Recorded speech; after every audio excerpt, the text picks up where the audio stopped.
নওগাঁর আত্রাইয়ের পতিশ্বর কাচারি বাড়িতে ৩ দিন ব্যাপী আয়োজনে পালিত হচ্ছে বিশ্বকবি রবীন্দ্রনাথ ঠাকুরের ১৬৪তম জন্মবার্ষিকী।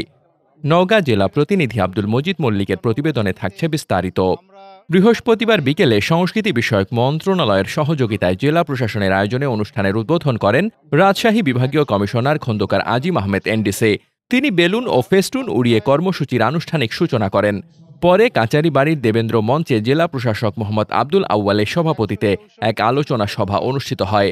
সভায় বিশেষ অতিথি হিসেবে উপস্থিত ছিলেন পুলিশ সুপার মোহাম্মদ শফিউল সারোয়ার, রাজশাহী বিশ্ববিদ্যালয়ের রেজিস্ট্রার প্রফেসর ড ইফতিখারুল আলম মাসুদ, বগুড়া সরকারি মুজিবুর রহমান মহিলা কলেজের অধ্যক্ষ প্রফেসর ড মোহাম্মদ বেলাল হোসেন ও নওগাঁ সরকারি কলেজের সহযোগী অধ্যাপক ড মোহাম্মদ শামসুল আলম আলোচনা সভায় বক্তব্য রাখেন।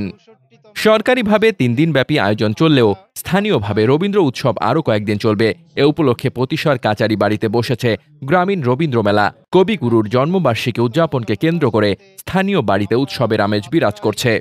উল্লেখ্য, রবীন্দ্রনাথ ঠাকুর ১৮৯১ সালে প্রথমবার পতিশ্বরে আসেন। ১৯৩৭ সাল পর্যন্ত তিনি নিয়মিতভাবে এই কুঠি বাড়িতে অবস্থান করেছেন। তার শেষ আগমন ঘটে ১৯৩৭ সালের ২৭ জুলাই। এখানে বসেই তিনি অনেক বিখ্যাত কবিতা, গল্প ও প্রবন্ধ রচনা করেন। মোহাম্মদ শামীম রেজা, দৈনিক খোলা চোখ। আপনার স্বপ্নের যাত্রা হোক ফ্লাই ইনফিনিটির সাথে।